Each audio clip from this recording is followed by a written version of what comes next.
A maior solidão é a do ser que não ama. A maior solidão é a dor do ser que se ausenta, que se defende, que se fecha, que se recusa a participar da vida humana. Esses versos, evidentemente, não são meus. Eles são do grande poetinha Vinícius de Moraes. Mas eles servem para ilustrar aquela que é uma característica humana fundamental, a nossa condição de gregários, de seres sociais e sociáveis. Estamos sempre vivendo uns com os outros numa verdadeira rede. É por isso que o sociólogo alemão Norbert Elias desenvolveu a ideia de teia de interdependência. É para te contar como essa ideia teve profunda influência nas ciências humanas que eu apareço aqui hoje. Muito prazer, eu sou Túlio Augustus, professor de Sociologia, e a você, minha caríssima, a você, meu caríssimo, seja muitíssimo bem-vindo a esse canal. Se é a sua primeira vez aqui, inclusive, eu já te convido a se inscrever clicando aqui embaixo, a deixar o seu joinha no vídeo, a divulgá-lo para quem você achar que deve. Norbert Elias é um dos meus autores preferidos, é um autor muito importante nas ciências humanas, no século XX. Ele nasceu em 1897, na Prússia, no que até então era a Prússia, depois veio se tornar a Alemanha. E ele morreu em 1990, viveu quase 100 anos. Ele atuou na Primeira Guerra Mundial, mas teve que ser deslocado por problemas de saúde. Ele fugiu da Alemanha porque ele era de família judia e com a ascensão dos nazistas ele teve que sair de lá. Teve familiares dele que morreram em campos de concentração, inclusive. Ele acabou se refugiando na Inglaterra, onde ele se estabeleceu, teve uma carreira acadêmica muito notável, foi um intelectual de muito respeito. Ele acabou escrevendo, eu exibo aqui com um certo orgulho alguns dos livros dele.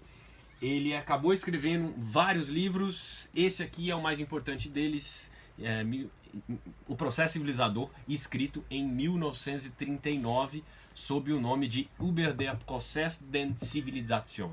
Você fala alemão bem, você entendeu o que eu estou tentando dizer. E foi um livro que não causou muito impacto não, mas anos depois, já no fim dos anos 60, esse livro foi redescoberto, digamos assim, foi traduzido para o inglês e aí a obra do Elias teve o destaque que merecia. Esse livro é muitíssimo interessante porque nele o Elias está mapeando os processos de comportamento, as mudanças através da história dos processos de comportamento, de como o ser humano internaliza, introjeta determinados padrões de ação e de comportamento, isso através do tempo. Ele faz o que os franceses chamam de história de longue durée, de longa duração. Né? E ele mostra aí, através de um profundo levantamento bibliográfico, de documentos, histórico, também como vão se dando essas mudanças. O Elias tem uma coisa curiosa, que ele estuda muito as emoções dos indivíduos. Até então era considerado que as emoções eram um terreno meio impenetrável para a sociologia, né? E ele vai mostrar que não, as emoções são muito passíveis de serem estudadas sociologicamente e cientificamente da perspectiva das ciências humanas, porque afinal de contas as emoções humanas elas se alteram através do tempo e conforme o contexto histórico ou social, portanto já é um domínio próprio, exclusivo da sociologia, e ele faz isso muito bem. Ele tem dois conceitos fundamentais presentes nessa obra aqui, que são as noções de natureza e de cultura. Ele consegue também conciliar esses dois polos que pareciam não aproximáveis, não é? Ele mostra como o compartimento da natureza é aquele onde estão características ditadas biologicamente, né? Todo ser humano sente fome, sente sede, sente amor, sente ódio. Esses são domínios, digamos, da nossa natureza. E tem os aspectos da cultura, que todas as nossas visões de mundo, as ideias, as ideologias, as maneiras pelas quais a gente enxerga uma coisa ou outra, tudo isso é determinado culturalmente. Mas ele mostra que há uma profunda conexão entre esses dois componentes, né? Todo mundo sente fome, mas a maneira pela qual você sente fome é ditada culturalmente. Então, os domínios mais restritos à esfera biológica, eles são sempre ditados culturalmente, através da cultura. Não é? O ser humano tem essa peculiaridade de domesticar, de domar, né? Disciplinar os seus instintos, as suas pulsões. Né? A maneira pela qual você sente fome, eu ia dando esse exemplo, todo mundo sente fome, mas a maneira pela qual você sente fome, a forma, aquilo pelo que você sente fome, isso é determinado culturalmente, né? Você pode, por exemplo, sentir fome de uma pamonha, que é um prato muito típico aqui da minha região. Mas você pode também sentir fome por uma buchada de bode, que é um prato típico do Nordeste, ou você pode sentir fome por 2 hambúrgueres, alface, queijo, molho especial, cebola, picles e um pão com gergelim. Você se lembrou daquele sanduíche, daquela rede, né, de fast food? Pois é, essa fome, no caso, foi ditada culturalmente, né? Você só tem fome disso porque você tem a cultura disso, você introjetou a cultura relativa àquele universo. Então ele mostra como essas duas dimensões vão sendo casadas historicamente, né? E essa relação entre esses dois domínios aparentemente conflitantes é muito cara para o Elias. Nessa sociologia histórica do Elias, ele vai mostrando como os padrões de comportamento vão se alterando, e ele pega diversos manuais de boas maneiras, guias de comportamento, de etiqueta existentes ao longo dos séculos para fazer um estudo. Aliás, esses manuais aí de boas maneiras, isso não foi a Glória Calil que inventou, não, tá, gente? Isso existe há muitos séculos. Ele pega, por exemplo, algumas pérolas, por exemplo, um do Erasmus de Roterdã, que foi um filósofo importante do século XVI e que era um guia para as crianças, né, que era da civilidade em crianças, assim se chamava, e traz conselhos assim que seriam risíveis aos nossos olhos hoje. Por exemplo, olha, não escarre no forro da mesa onde você estiver comendo.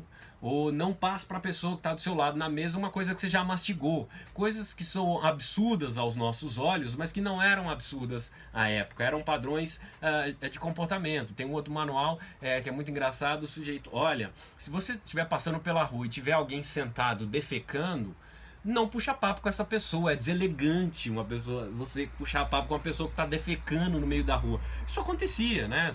Idade média, idade moderna. E ele vai mostrando como esses padrões vão sendo alterados, né? Como a contenção das pulsões em público vai se tornando uma coisa mais restrita, vai se tornando uma coisa mais comum, e as pulsões vão sendo deixadas para o domínio mais íntimo, né? Ele mostra também como a noção de civilidade, a partir da palavra francesa civilité, vai trazendo a noção de civilização que vem depois, e é uma palavra que vai sendo traduzida para diversos idiomas, trazendo uma carga importante aí de conceitos e de ideias por trás disso, que vai nortear muito até das conquistas coloniais e muito dos ideais de comportamento.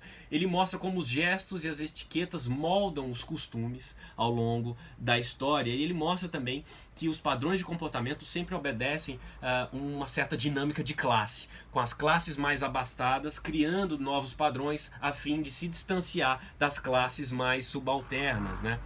Aí que surge essa coisa de gosto refinado, né, de alta cultura, ou aquela coisa que é supostamente mais típica de uma pessoa intelectualizada, ou aquela coisa que é um gosto mais popular de uma pessoa não tão bem nascida, entre aspas, digamos assim. Ele mostra esses movimentos históricos numa perspectiva muito interessante. E ele faz também uma ponte entre as noções de sociedade e de indivíduo, que eram paradigmas meio distantes um do outro. Você se lembra lá na tradição sociológica que você tinha a perspectiva do Durkheim, por exemplo, que é uma perspectiva de analisar a sociedade, né, quase negligenciando o indivíduo. É a perspectiva do Max Weber, por exemplo, para citar um outro pai fundador das ciências humanas. É uma perspectiva a partir da noção do agente, de como o agente, de como o indivíduo age, atua, qual o sentido da ação dele. E o Elias vai fazer essa ponte entre os dois. Ele vai desenvolver essa ideia, inclusive, nesse livro que se chama A Sociedade dos Indivíduos. Ele vai mostrando que indivíduo e sociedade são indissociáveis. Eles estão sempre numa mesma configuração, que é o conceito que ele cria. Eles estão sempre numa mesma teia numa mesma trama, numa mesma teia de interdependência. É mais ou menos como num jogo de pôquer, onde todo mundo está numa mesa, tem as regras a serem seguidas, mas os jogadores jogam conforme as atitudes dos outros. E ele mostra que o processo civilizacional ele é fruto de consequências imprevistas, que a gente não podia prever anteriormente. Se você gostou desse vídeo, não deixe de dar o seu like, de se inscrever aqui no canal, de divulgá-lo, de aparecer aqui mais vezes. Fique por aqui, um abraço e até a próxima.